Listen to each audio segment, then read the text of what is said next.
தமிழ் அரசு வலைஞர்களுக்கு வணக்கம். இந்நேரம் என்னுடைய பின்னணியை பார்த்த உடனே தெரிஞ்சிருக்கும் நான் யார் கூட பேச போறேன் அப்படின்னு. அண்ணன் மகிழன் அவர்கள் நாம் தமிழர் கட்சியினுடைய வலுவான ஆதரவாளரும் தமிழ் தேசியவாதியுமான என்னுடைய அன்பு அண்ணனுக்கு வணக்கம்ங்க. வணக்கம். இன்றைக்கு இந்திய அரசியலே எதிர்பார்த்த, தமிழகமே பரபரப்பாக எதிர்பார்த்த, தமிழகமே கவனம் கொண்ட தமிழக வெற்றிகளுடைய மாநாடு தலையில கேட்கிறீங்க. தலைவலிக்குதுரா எனக்கு ஏறும்னு. நீ குடுக்குற பில்டப்ல என் தலையே வெடிச்சிரும் போல. நான் கொடுத்த பில்டப் இவ்வளவு உண்டு. ஊடகங்கள் நேத்து நைட்ல இருந்து லைவ் பண்ண ஆரம்பிச்சாங்க, ஞாபகம் இருக்கா? மேல அதாவது அந்த மாநாட்டினுடைய முதல்ல ஏற்பாடு, அது நடந்து முடிந்த விதம், அதை பத்தின கருத்துல இருந்து தொடங்கும். ஏற்பாடுகள் ரொம்ப ஆடம்பரமா இருந்துச்சு. அதுல மாற்று கருத்தே இல்ல. பல கோடி ரூபாய் செலவு பண்ணி இந்த மாநாட்டை ரொம்ப பிரம்மாண்டமா செஞ்சிருக்கிறாங்க. ஏறக்குறைய 100 கோடி செலவழிச்சதா சொல்றாங்க. எனக்கு என்ன கேள்வினா, 100 கோடி செலவழிச்சு யாராச்சும் அரை மணி நேரம் மட்டும் பேசுவாங்களா? விஜய் பேசுவாரு. இதுக்கு ஏன்டா இவ்வளவு கிராண்டா ஏற்பாடு பண்ணீங்க? ஒரு ஹை டெபினிஷன் கேமராவை வாங்கி என்ன அதுல பேசி ரெக்கார்ட் பண்ணி உங்களோட கட்சி யூடியூப் சேனல் இருக்கு, அதுல போட்டு விட்டுருக்கலாமே. அதெல்லாம் கரெக்டா பண்ணுவாருன்னா ரஜினிகாந்த் ஒருத்தர் தான். அவர் தான் ரூமுக்குள்ளே இருந்து வீடியோ போட்டு முதல்ல அந்த கட்சி மாதிரி கரெக்ட். அப்ப இவ்வளோ கிராண்டா தொடங்கி சரி ஏதோ புதுசா அறிவிக்க போறாரு அப்படின்னு எல்லாம் எதிர்பார்த்தா பெருசா எந்த ஒரு அறிவிப்பும் இல்ல. ஆனா சில அரசியல் தந்திர கணக்குகள் அவருடைய பேச்சுல இருந்ததை கவனிக்க முடிஞ்சது. அதிகபட்சமா அந்த பேச்சு 30-35 நிமிஷத்துக்கு மேல இல்ல. வழக்கம் போல A4 ஷீட்ல எழுதி கொடுத்தத ரொம்ப நல்லா மனப்பாடம் பண்ணி இப்ப பேசி இருக்கிறாரு. இப்ப அதெல்லாம் பேசுவோம். அதுக்கு முன்னாடி இப்ப நீங்க சொன்ன விஷயத்துக்குலாம் வர்றதுக்கு முன்னாடி நடிகர் விஜய் அவர்கள் தன்னுடைய ரசிகர்களை, தொண்டர்களாக மாறிய ரசிகர்கள், ரசிகர்களாக மாறிய தொண்டர்கள், இதை ஒண்ணு இப்படி மாநாட்டுக்கு வந்தவர்களை அவர் தங்கத்தட்டுல வச்சு தாங்கி இருக்காரு. அப்படியே என்ன சொல்றது, அவ்வளவு கோடி ரூபாய் செலவு கூடி அவங்க எந்த பிரச்சனையும் இல்லாத மாதிரி பாத்துக்கிட்டாரு அப்படின்னு சொன்னாங்க. அந்த மாதிரி பாத்துக்கிட்டு தான் உணர்றீங்களா? எனக்கு என்னமோ அப்படி தெரியல. ஏன்னா 100 கோடி ரூபாய் செலவழிச்சதா சொல்றாங்க. அது 100 கோடியோ 50 கோடியோ எதுவா வேணும்னாலும் இருக்கட்டும். ஆனா இவ்வளோ பிரம்மாண்டமா மாநாடு ஏற்பாடு பண்ணாங்கல்ல, அந்த மாநாட்டுக்கு ஒரு பந்தல் போட்டிருக்கலாம். தொண்டர்கள் உட்கார்ற இடத்துல ஒரு பந்தல் போட்டிருக்கலாம். அது எப்படி அவ்வளோ லட்சக்கணக்கான மக்கள் கூடுற இடத்துல அவ்வளோ பெரிய பந்தல் போட முடியுமா அப்படின்னு கேட்கலாம். ஆனா போட்டிருக்கிறாங்க. கடந்த காலத்துல திருச்சியில் நடந்த திமுக மாநாட்டுல 10 லட்சம் பேர் கூட்டினதா சொல்றாங்க. அதுவும் கூட உருட்டுதான். ஆனா குறைஞ்சபட்சம் ஒரு 2 லட்சம் பேராச்சும் அந்த மாநாட்டுக்கு போயிருப்பாங்க. அங்க அவங்க தொண்டர்களுக்கும் சேர்த்துதான் மிகப்பெரிய பந்தல் அமைச்சிருந்தாங்க. அதை செஞ்சு கொடுத்துருக்கலாம் அப்படின்னு எனக்கு தோணுச்சு. ஏன்னா இந்த மாநாட்டுக்காக, அதாவது விஜய பார்க்கணும் என்ற ஒரே காரணத்துக்காக பல ஊர்கள்ல இருந்து பல மைல் தூரம் கடந்து இந்த மாநாட்டுக்கு முந்தின நாள் இரவே இடம் பிடிக்க ஆரம்பிச்சுட்டாங்க. ஆனா விடிஞ்ச உடனே வெயில் அதிகரிக்க அவங்களால அந்த இடத்துல உட்காரவே முடியல. சிலர்லாம் என்ன பண்ணிட்டாங்க அப்படின்னா, சிலர் இல்ல பலரும் என்ன பண்ணிட்டானுங்கன்னா, கீழே அந்த விரிப்பு இருக்கும் தெரியுமா, கிரீன் மேட்டு, அதை எடுத்து கூரை மாதிரி போட்டுக்கிட்டு உக்காந்துட்டாங்க. ஏன்னா வெயில் தாங்க முடியல, ரொம்ப அவஸ்தைப்பட்டாங்க. அதை பார்க்க முடிஞ்சது. ரெண்டாவது, விஜய் வலியுறுத்தி சொல்லியும் சில பேர் குழந்தைங்களை கூட்டிட்டு வந்தாங்க. அந்த குழந்தைங்க வெயில் தாங்க முடியாம கதர்னதையும் நாம பார்க்க முடிஞ்சது. இன்னொரு முக்கியமான விஷயம், போன மாநாட்டுல ஏற்பட்ட மாதிரி இந்த மாநாட்டிலையும் தண்ணீர் தட்டுப்பாடு ஏற்பட்டுடக்கூடாது அப்படிங்கிறதுக்காக பார்த்து சில விஷயங்களை செஞ்சதா சொன்னாங்க. அதாவது பைப் லைன் போட்டு அது வழியா தண்ணிய கொண்டு வர முயற்சி பண்ணதா சொன்னாங்க. அது சரியா ஒர்க் ஆகல அப்படிங்கிறதையும் பார்க்க முடிஞ்சது. இப்படி பல குறைகளை சொல்லிக்கிட்டே போகலாம். ஏதோ ஒண்ணு வந்தாங்க, விஜய பார்த்தாங்க. ரேம்ப் வாக்கு வரும்போது துண்டு எல்லாம் தூக்கி எரிஞ்சாங்க. சில பேர் மாலை போட முயற்சி பண்ணாங்க, அதையெல்லாம் வாங்கி அவங்களுக்கே திருப்பி போட்டாரு. அவர் நடந்து முடிஞ்சு மேடை ஏறின உடனே விஜய பார்த்தாச்சுன்னு சொல்லி பாதி பேர் கிளம்பி போயிட்டாங்க. என்னன்னா, அந்த மாநாடு தொடங்குறதுக்கு முன்னாடி ஒரு சம்பவம் நடந்துச்சு. காட்சி ஊடக சூப்பர் ஸ்டார்னு ஒருத்தர் அவர் விரட்டி அடிக்கப்பட்டு, நான் தாவேக தம்பிகளும் நம்முடைய உறவுகள் தான், நம்முடைய சொந்த இனத்தை சேர்ந்த மக்கள் தான். என்ன அரசியல் ரீதியா முரண்பட்டதுனால அவங்க மேல நிறைய விமர்சனங்களை வைக்கிறோம், வருத்தங்களை தெரிவிக்கிறோம். ஆனா இன்னைக்கு உண்மையிலேயே அவனுங்களை நினைச்சு நான் பெருமைப்பட்டேன். எதுக்கு தெரியுமா? இந்த முக்தார விரட்டி அடிச்சதுக்குதான். பயப்புள்ள மாஸ்க் போட்டு கண்ணாடி எல்லாம் போட்டுக்கிட்டு மாறு வேஷத்துல போனாராம். ஆனாலும் கண்டுபிடிச்சு சார் இவர் தவறான தகவல்களை பரப்புறாருன்னு சொல்லி அந்த மாநாட்டு தடலை விட்டு அடிச்சு விரட்டிட்டாங்க. அவருக்கு தேவைதான். அதாவது மாதிரியான தரங்கட்ட நாலாந்தர பேர் வழிகளுக்கு இப்படிப்பட்ட ட்ரீட்மெண்ட்டை எல்லாருமே எல்லா கட்சிக்காரங்களுமே கொடுக்கணும். ஆனா கெடு வாய்ப்பாக விசிகா மாதிரியான சில கட்சிகள், அதுவும் அண்ணன் தோல் திருமாவளவன் மாதிரியான அனுபவம் மிக்க முதிர்ச்சி அடைந்த அரசியல் தலைவர்கள் அந்த ஆபாச பேர் வழிகளையும் ஊடக தரகர்களையும் ஊக்கப்படுத்தி வளர்க்கிறத பார்க்க முடியுது. அதெல்லாம் வந்து கடந்த கால அருவருப்பான ஒரு செயல். கடந்த காலகட்டங்கள்ல விசிகாவை தாக்குவதற்கு இந்த மாதிரியான பல பேர் வந்து எழுத்துத்துறையில, எழுத்து ஊடகத்துல, அச்சு ஊடகங்கள்ல வந்து பயன்படுத்தினாங்க. அதெல்லாம் வந்து சிலருக்கு மறந்துருக்கலாம். அதனால நம்ம இன்னைக்கு வந்து ஞாபகப்படுத்த வேண்டியதா இருக்குது. சோ அந்த மாதிரியான ஒரு நபர் தான் இன்னைக்கு வந்து யூடியூப்ல இருக்கக்கூடிய காட்சி ஊடக சூப்பர் ஸ்டார். அறம், நியாயம், நீதி, நேர்மை என்ற இந்த சொற்களுக்கெல்லாம் எந்த விதத்திலும் பொருந்தாத ஒரு, நான் கொஞ்சம் கடுமையாவே பேசிக்கிறேன், எந்த விதத்திலும் பொருந்தாத ஒரு கேடுகட்ட இழி ஜென்மம் தான் இந்த முக்தார். ஆனா அது அவருக்கு துப்பாக்கி ஏந்திய போலீஸ் பாதுகாப்பு, அதெல்லாம் தான் இந்த ஆட்சியோட அவலங்கள். இவன் பெரிய தியாகி, இவன் பெரிய சுதந்திர போராட்ட வீரரு, இவன் உயிருக்கு எப்பவும் அச்சுறுத்தல் இருந்துகிட்டே இருக்கு. அதனால இவனுக்கு துப்பாக்கி ஏந்திய கன்மேன் வந்து பாதுகாப்பா இருக்கிறாங்க. அந்த கன்மேனை இவன் எப்படி எல்லாம் முறைகேடா பயன்படுத்துறான் தெரியுமா? இவன் வீட்டுக்கு வாட்ச்மேனாலாம் பயன்படுத்திக்கிட்டு இருக்கான். அவன் அதை பத்தி எல்லாம் தனியாவே ஒரு நாள் பேசலாம். இப்ப நம்ம இந்த மாநாட்டை பத்தி பேசுவோம். இப்ப இந்த மாநாட்டுல என்னன்னா, அவர் வந்து பேச தொடங்குறாரு. அதுக்கு முன்னாடி பேசுனவங்க, குறிப்பாக அந்த தேன்மொழின்னு ஒருத்தவங்க பேசுறாங்க. அவங்க அதற்கு பிறகு மதுரையில வந்து அவருடைய பொறுப்பாளர் இருக்கக்கூடிய அவர் தான் முதல்ல பேசினாரு. முதல்ல மதுரை மாநாட்டு பொறுப்பாளர் பேசினாரு. அதன் பிறகு வந்து மதுரையை சேர்ந்த இன்னொரு பெண் தேன்மொழி பேசினாங்க. அதன் பிறகு புசி ஆனந்த் பேசினாரு. அப்புறம் ஆதவர்ஜுனா பேசினாரு. இல்ல, சிடிஆர் நிர்மல் பேசினாரு. அதன் பிறகு ஆதவர்ஜுனா பேசினாரு. கரெக்ட் தான். இந்த ஆர்டர் படி இவங்க யாருமே பெருசா எந்த ஒரு கருத்துக்களையும் முன்வைக்கவே இல்லை. மதுரை மாவட்டத்தோட பொறுப்பாளர் அப்படின்னு சொல்றாரு. அந்த மாவட்டத்துல என்ன பிரச்சனை இருக்கு, சரி அதெல்லாம் கூட நீங்க பேச வேணாம். குறைஞ்சபட்சம் நான் எதிர்பார்த்தது என்ன அப்படின்னா, இந்த மாநாட்டோட நோக்கம் என்ன, குறிக்கோள் என்ன, எதுக்காக இந்த மாநாடு நடக்குது, இந்த மாநாட்டோட தலைப்பு என்ன. இப்போ ஒவ்வொரு மாநாட்டுக்கும் ஒரு பேர் வைப்பாங்க. நீயே கவனிச்சிருப்ப, நாம் தமிழர் கட்சி ஒரு மாநாடு நடத்துது அப்படின்னா இன எழுச்சி மாநாடு அப்படின்னு நடத்துவாங்க. இப்படி எல்லாம் ஒரு மாநாட்டுக்கும் பொதுக்கூட்டத்துக்கும் தலைப்புகள். பாங்கூர்ல வந்து சொந்த நிலத்தில் அகதியாகும் கரெக்ட். அப்படி இந்த மாநாட்டு தொடக்கத்தில் பேசிய அத்தனை தாவேகா பொறுப்பாளர்களும் விஜய வாழ்த்தி பேசினாங்களே தவிர ஒருத்தர் கூட இந்த மாநாட்டோட நோக்கம் என்ன, அதை நாம எப்படி அடைய போறோம் அப்படிங்கறத பேசவே இல்லை. காரணம் என்னன்னா, அவங்களுக்கு முன்கூட்டியே அறிவுரை கொடுக்கப்பட்டு இருக்கு போல. அதாவது தேவையில்லாம யாரும் லூஸ் ஸ்டாக் விடாதீங்க. குறிப்பா வந்து புசி ஆனந்துக்கும் ஆதவ் அர்ஜுனாவுக்கும் தெளிவாவே சொல்லி இருப்பாங்க. பேசினவங்களே ரொம்ப குறைவு, ரொம்ப குறைவு. 7 பேருக்கு. ஆமா, எல்லா மாவட்ட செயலாளர்களும் இருந்தாங்க, கட்சியோட முதன்மை செயலாளர்கள் இருந்தாங்க. எல்லாரும் இருந்தும் கூட யாருமே பெருசா எதுவுமே பேசல. எந்த ஒரு கருத்துக்களையும் அவங்க பகிர்ந்துக்கவே இல்லை. தனிப்பட்ட அவங்களுடைய அரசியல் புரிதல் இருக்கும்ல, அத பத்தி எல்லாம் அவங்க வெளிப்படுத்தின மாதிரியே தெரியல. விஜய வாழ்த்தி பேசினாங்க, அவ்வளவுதான். இதை தாண்டி அங்க வேற ஒண்ணுமே இல்ல.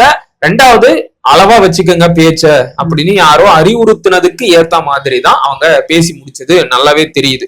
இதுல அந்த உங்க விஜய் அப்படிங்கிற மாதிரிதான் தலைப்பு. ஆமா, உங்கள் விஜய் அப்படின்ற மாதிரி. உங்கள் விஜய் நான் வரேன் தலைப்பு. ஆமா, இதை வச்சு ஒரு பாட்டு வேற போட்டிருக்காங்க. ஆமா ஆமா, அந்த பாட்டு விஜய பாடி இருக்கிறாரு. அந்த பாட்டுல 2 வரி வந்து என்ன ரொம்ப உறுத்துச்சு.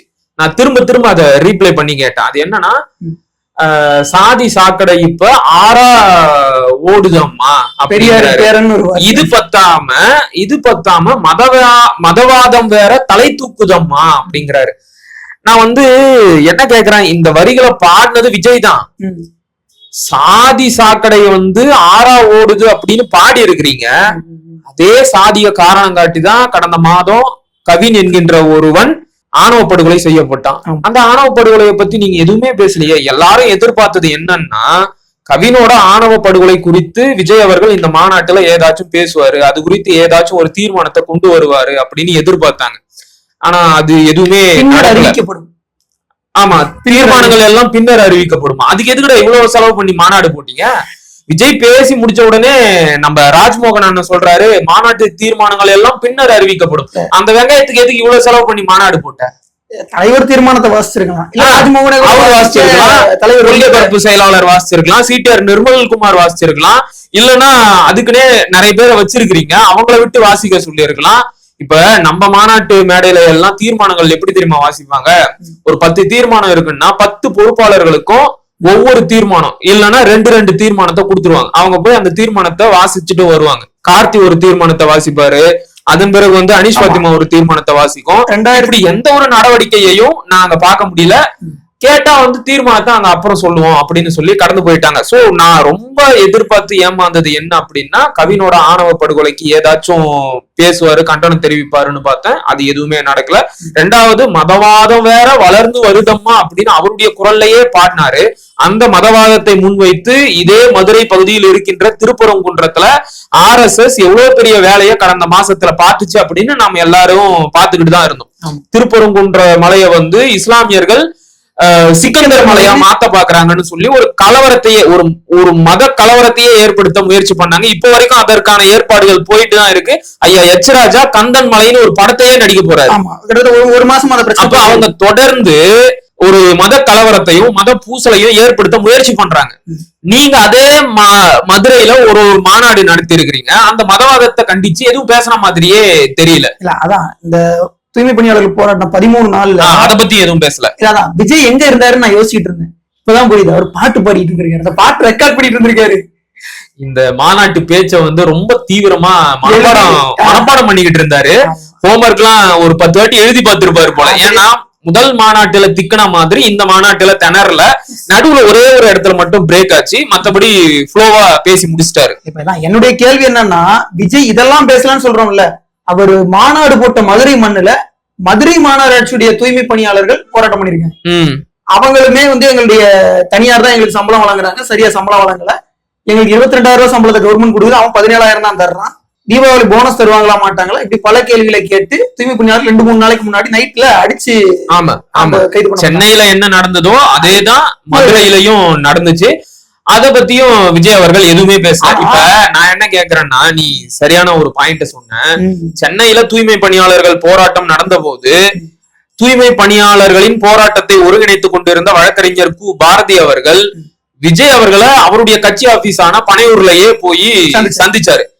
ஏன் சார் விஜய் இங்க வந்திருக்கலாமே அப்படின்னு கேட்டதுக்கு அவர் என்ன பதில் சொன்னாரு? கூட்டம் கூடி அவரு வரன்னு தான் சொன்னாரு. நாங்கதான் வேணான்னு சொல்லிட்டோம். ஏன்னா அவர் வந்தாருன்னா கூட்டம் கூடிடும், போக்குவரத்து நெரிசல் ஏற்பட்டுடும் அப்படின்னு சொன்னாரு. ஓகே, இருந்துட்டு போகட்டும், வந்தா நல்லது. கூட்டம் கூட்டினாலும் இந்த அரசாங்கத்துக்கு மிகப்பெரிய அழுத்தம் ஏற்பட்டு இருக்கும். அதுதான் நம்முடைய வாதம். நாம இருந்தாலும் பாரதியோட இந்த வாதத்தை ஏத்துக்கலாம். இன்னொரு விஷயத்தையும் அவர் சேர்த்தே சொன்னாரு. அது என்னன்னா, இந்த போராட்டக்காரர்கள் மீதும் அவர்களுடைய கோரிக்கை மீதும் விஜய்க்கு மிகப்பெரிய அக்கறை இருந்துச்சு அப்படின்னு சொன்னாரு. பத்தாததுக்கு எங்களுடைய போராட்டத்துக்கும் கோரிக்கைக்கும் அவர் எப்பவும் ஆதரவா இருப்பாரு அப்படின்னு சொன்னதா பாரதி தான் சொன்னாரு. அப்ப மதுரையில தூய்மை பணியாளர்களின் போராட்டம் நடந்த போதும் சரி, அந்த போராட்டம் அடக்கி ஒடுக்கப்பட்ட போதும் சரி, விஜய் அவர்கள் அதை பத்தி எதுவுமே பேசல. இந்த மாநாட்டிலேயாச்சும் பேசியிருக்கலாம், ஒண்ணுமே பேசல. போற போக்குல தூய்மை பணியாளர்கள், மருத்துவர்கள், ஆசிரியர்கள் எல்லாம் போராடுகிறார்கள். அவர்களுக்காக அவர்களுடைய தேவையை தீர்த்து வைப்பதற்கு ஒரு அரசாங்கம் தேவைப்படுகிறது, அதைத்தான் தாவேக செய்ய போகிறது, முடிச்சிட்டாரு. இல்ல, நான் சொல்லுவது என்னன்னா, 2 நாளைக்கு முன்னாடி நீதிமன்றம் சொல்லியிருக்கு, அவங்க கைது செஞ்சது செல்லாது, அது இல்லீகல் டிடென்ஷன். நீதிமன்றம் என்ன சொல்லுச்சு? அந்த இடத்துல இருந்து அகற்றணும் அப்படின்னு தான் சொல்லுச்சு. அவங்களுக்கு அனுமதி உள்ள இடத்துல போராடுவதற்கு நீங்க வாய்ப்பு. ஆனா காவல்துறை தூய்மை பணியாளர்களை என்னெல்லாம் பண்ணுச்சு தெரியுமா? இன்னைக்கு அவங்க விகடன்ல பேட்டி கொடுத்திருக்காங்க. தயவு செஞ்சு அதையெல்லாம் உறவுகளாகட்டும், தாவேக்கா தம்பிகளாகட்டும், ஏன் விஜயே ஆகட்டும், கொஞ்சம் போட்டு பார்க்கணும். பெண்களை மார்பகங்களை புடிச்சு தள்ளி இருக்கிறாங்க, மானபங்கப்படுத்தி இருக்கிறாங்க. அதுல வளர்மதி அவர்கள் இன்றைக்கு மருத்துவமனையில இருக்காங்கன்னு சொன்னாங்க. இன்டர்னல் ப்ளீடிங், தலைக்குள்ள இன்டர்னல் ப்ளீடிங் போயிட்டு இருக்குங்கிறாங்க.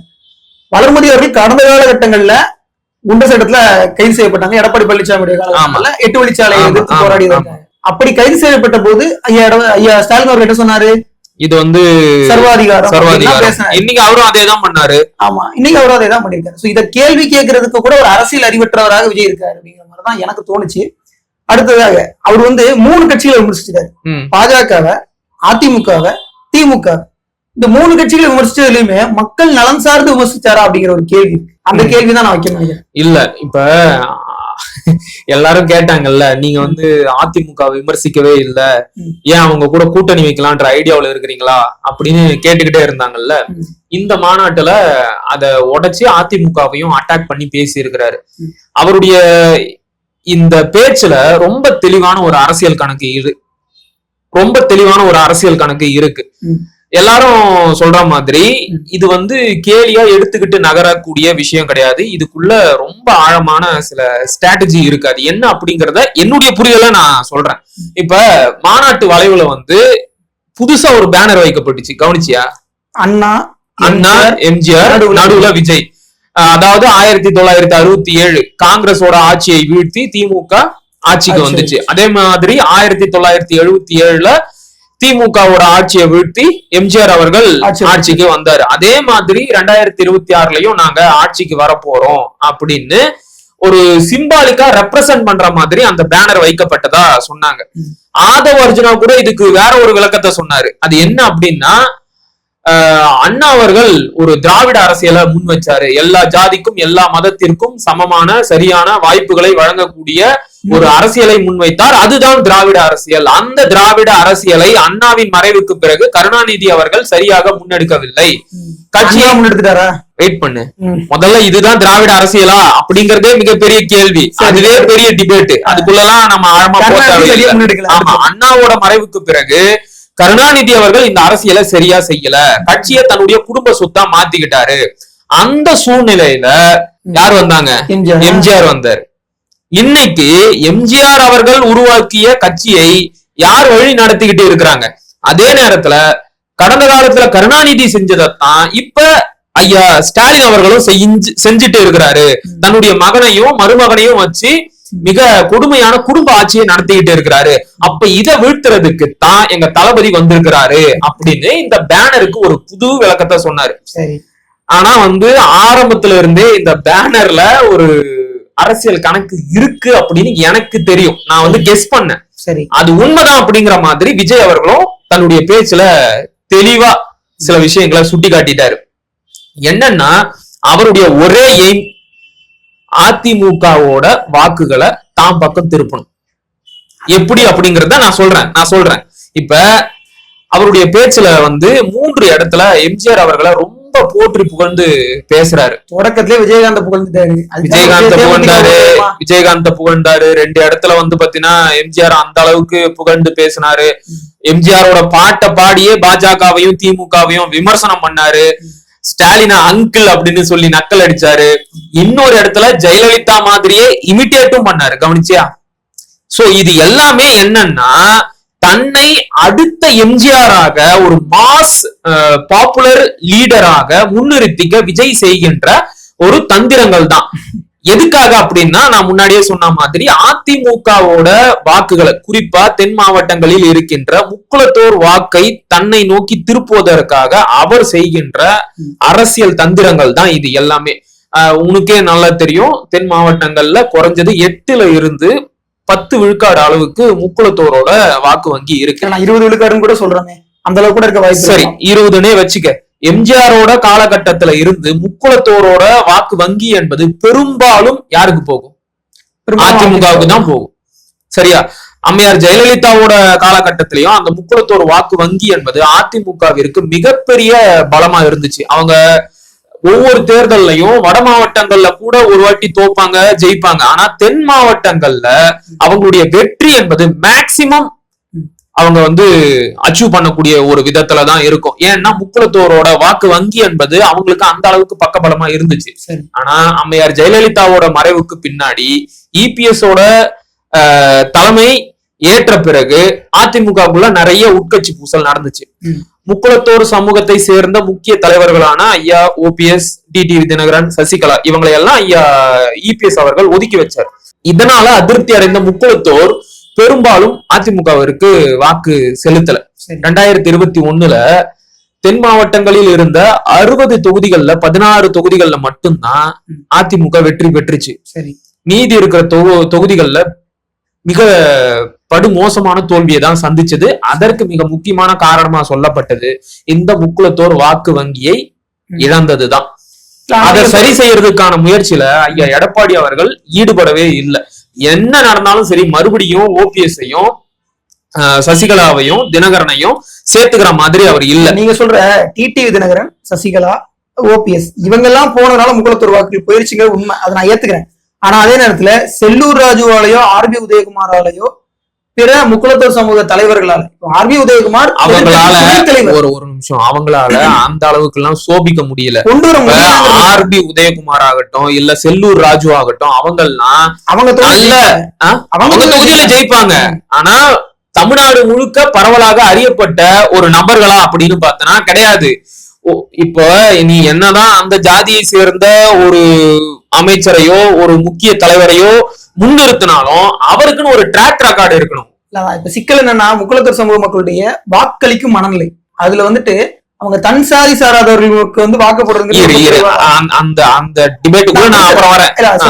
நான் கோயில்பட்டியில அப்படிப்பட்ட ஒரு சூழல்ல அப்படிப்பட்ட ஒரு மனநிலை உள்ள மரபு சமூக மக்கள் தான் கடம்பூர் ராஜுங்கிற தன் சமூகம் சாராத ஒருத்தருக்கு வாக்களி ஜெயிக்க வச்சாங்க. சோ அதுவும் நடக்கதான் செய்யுது. அது அந்த அரசியல் கணக்குகளுக்குள்ள ரொம்ப டீப்பா போய் நம்ம அப்புறம் அலசி ஆராயலாம். விஜயோட நோக்கம் என்ன அப்படிங்கறத நான் தெளிவுபடுத்திடுறேன். அப்ப நல்லா தெரியுது அதிமுகவிற்கு தென் மாவட்டங்களில் இருந்த முக்குளத்தோரோட வாக்கு வங்கி என்பது பல முனைகள்ல சிதறடிக்கப்பட்டுருச்சு. கொஞ்சம் வந்து டிடிவி தினகரன் கிட்ட இருக்கு, அதன் பிறகு கொஞ்சம் ஐயா ஓபிஎஸ் பக்கம் வந்து சிதறி இருக்கு. இப்ப இதையெல்லாம் ஒருங்கிணைக்கிறதுக்கான முயற்சியை ஐயா இபிஎஸ் அவர்கள் எடுக்கவே இல்லை. ஆனா பாஜக அந்த வேலையை தெளிவா பார்த்துச்சு. உனக்கே தெரியும், கடந்த நாடாளுமன்ற தேர்தல்ல தென் மாவட்டங்கள்ல அவங்களும் கணிசமான வாக்குகளை வாங்கினாங்க. ரெண்டாவது இதே முக்குளத்தோர் வாக்கு வங்கியை கவர் பண்றதுக்காகத்தான் நயினார் நாகேந்திரனை பாஜக தலைவரா இன்னைக்கு ஆக்கி வச்சிருக்கிறாங்க. சோ எப்படியாச்சும் இந்த முக்குளத்தோர் வாக்குகளை செதறி போன இந்த வாக்குகளை மறுபடியும் இந்த அதிமுகவிற்கே கொண்டு வந்தா அது நமக்கு மிகப்பெரிய பலமா இருக்கும் அப்படின்னு அவங்க ஒரு பக்கம் கணக்கு போட்டுக்கிட்டு இருக்காங்க. நான் இன்னொரு விஷயத்தையும் உனக்கு ஞாபகப்படுத்துறேன். சில மாதங்களுக்கு முன்னாடி முருகன் மாநாட்டை இந்து முன்னணியும் பாஜகவும் RSSம் சேர்ந்து நடத்துச்சு. எங்க நடத்துச்சு? மதுரையில தான் நடத்துச்சு. எப்பவுமே பல முக்கியமான அரசியல் மாநாடுகள் மதுரையில நடக்கிறது வழக்கம். எல்லாருமே அந்த சமூக வாக்குகளை குறி வச்சு ஏதாச்சும் ஒண்ணு செய்வாங்க. அதே வேலையைத்தான் விஜய் அவர்களும் செஞ்சிருக்கிறாரு.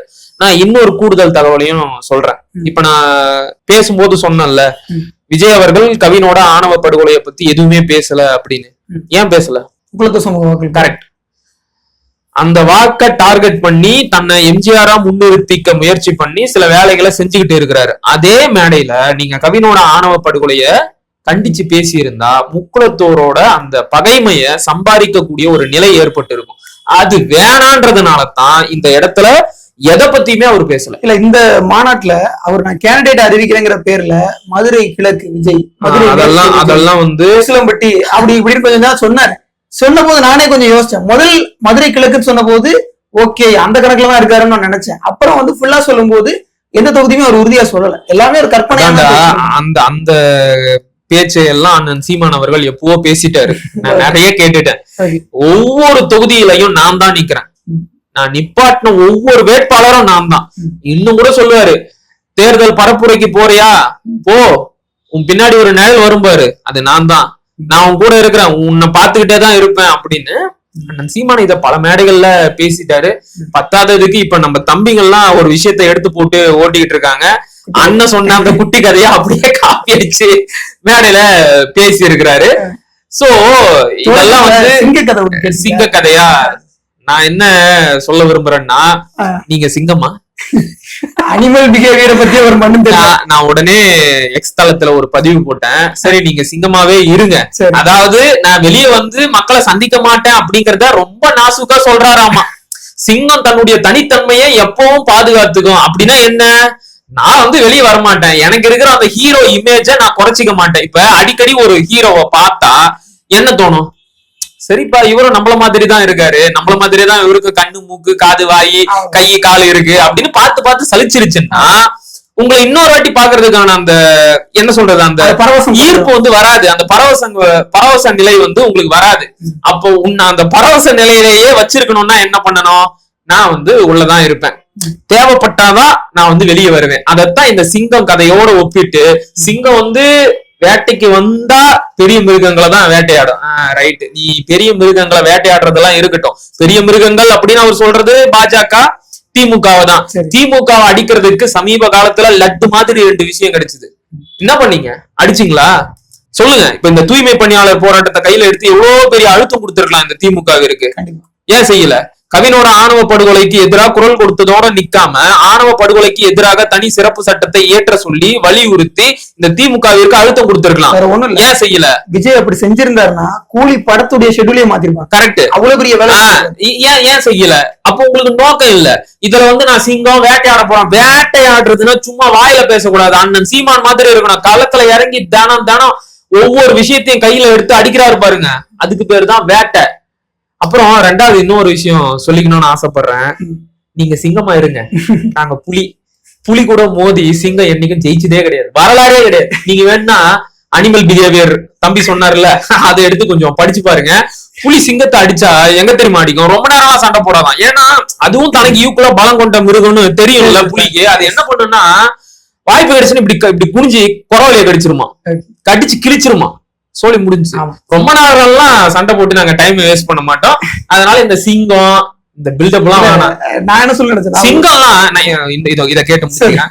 சிங்கம்லாம் மரம் ஏறி நீ பாத்திருக்கிய? ஆனா அங்க ஒரு பனைமரம் இருந்துச்சு. அந்த பனைமரத்தை பாதுகாக்கணும் என்ற ஒரே நோக்கத்திற்காக அதை சுத்தி வேலி அமைச்சு அதுல கிரீஸ் எல்லாம் தடவி வச்சிருந்தாங்க. அதையும் தாண்டி மேல ஏறி உச்சில நிக்குதுன்னா இதெல்லாம் சிங்கம் பண்ற வேலையா? இல்ல, அந்த கம்பியோட தடுப்பு கம்பி எல்லாம் கிரீஸ் தடவினாங்க. அதையும் தாண்டி குதிக்கிறானுங்க. சிங்கம் கம்பீரமான மிருகம் தான். ஆனா கொண்டு கேஜுக்குள்ள அடைச்சிட்டா தவிக்கும். அது செஞ்சி கூட்டத்துக்கு போன போது பாங்கு ஒலிக்கிற சத்தம் கேட்டுச்சு, சைலண்ட் ஆயிருவாங்க. அமைதியா அண்ணன் இருந்தாரு. அண்ணன் அமைதியா இருக்கிறாருல, கூட்டமும் அமைதியா இருந்துச்சு. இதுதான் ஒரு பொலிட்டிக்கல் லீடருக்கும் ஒரு ஒளிகளுக்கும் இருக்கிற வேறுபாடு. ஒளி மட்டும் எதிரொலிக்காது, அமைதியும் கூட அங்க எதிரொலிக்காது. அந்த மாதிரியான ஒரு அற்புதமான சூழல் தான் அன்னைக்கு தான் பார்த்தேன்.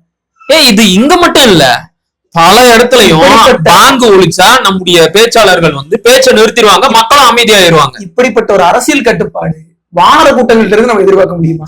நீ வானரன்னே முடிவு பண்ணியா? ஜங்கிள்ஸ் வச்சு நீங்க மேய்ச்சிக்கிட்டு இருக்கீங்க. ஒரு எழுத்தாளர் எழுதி இருந்தாரு, இந்த மனுஷனுக்கு காட்டுல ராஜா சிங்கம் ராஜா, இந்த மிருகம் இது அப்படின்னு சொல்லி நிறைய கற்பனையா எழுதிட்டான். அதை வச்சு இந்த மனுஷங்க காட்டு தப்பா புரிஞ்சிட்டு இருக்காங்க.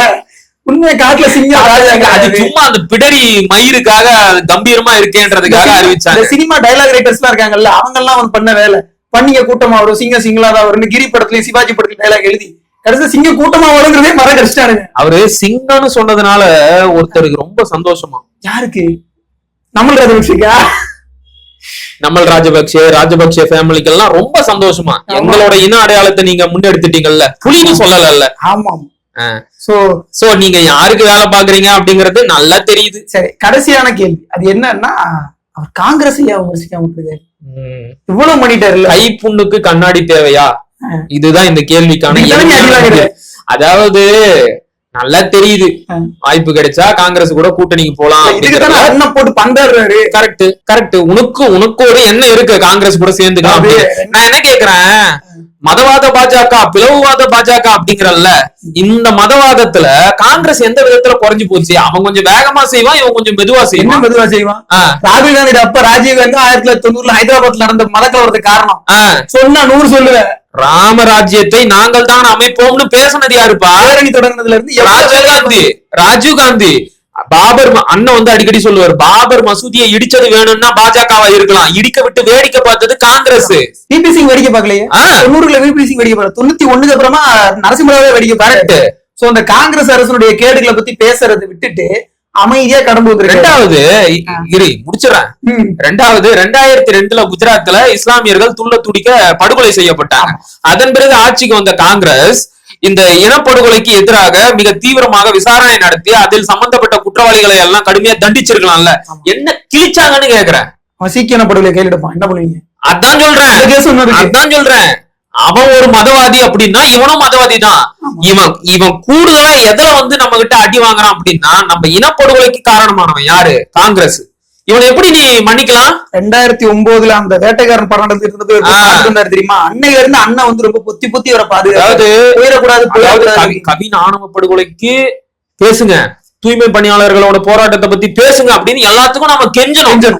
ஆனா ராகுல் காந்தி அவங்க அரெஸ்ட் பண்ண உடனே தானா அறிக்கை வருது. 1 மணி நேரத்துக்குள்ள. அது மட்டும் எப்படி முந்திக்கிட்டு வருது? யார் அவன்? ராகுல் காந்தி எல்லாரும் பப்புன்றாங்க. விஷம், 1ஆம் நம்பர் விஷம். வேற ஒண்ணு இல்லைன்னா, அந்த வாட்சன் இன்ஸ்டிடியூட்ல அந்த பிரவுன் யூனிவர்சிட்டியில போய் பேசுறாரு, யுஎஸ்ல போய் பேசும்போது நான் சீக்கியர்களோடு நல்லுறவை பேணுகிறேன் அப்படின்னு சொல்றாரு. தமிழர்களுடைய நல்ல மன்னிப்பு கேட்டாரு. சீக்கிய இன படுகொலைக்காக சீக்கியர்களிடம் ராகுல் காந்தி அவர்கள் மன்னிப்பு கேட்டாரு. தமிழ் இன படுகொலைக்காக இதுவரைக்கும் தமிழர்கள் கிட்ட மன்னிப்பு கேட்டாரா? ஒரு தமிழனா இருந்துகிட்டு கொஞ்சம் கூட வெக்கப்படாம காங்கிரஸ் ஆதரிக்கிறீங்க உடம்பு. அதுல இந்த சீக்கிய மாணவன் கேட்கிறார், சஜன் குமார்னு ஒருத்தர், அவர் யாரு? காங்கிரஸ் எம்பி, சீக்கிய இனப்படுகொலை செய்தவர், 2 வழக்குல தண்டிக்கப்பட்டிருக்காரு. 2019, 2002 சீக்கிய குடும்ப கொலை வழக்குல. அப்படிப்பட்டவனுக்கு பேச அப்படியே கடந்து போறாருன்னா இவர் உண்மையாவே பாசத்துக்கு எதிரானவர். காங்கிரஸ் பாசத்துல ஏதாவது குறைவுள்ளதா? முதல்ல பாசிசம்னா என்ன?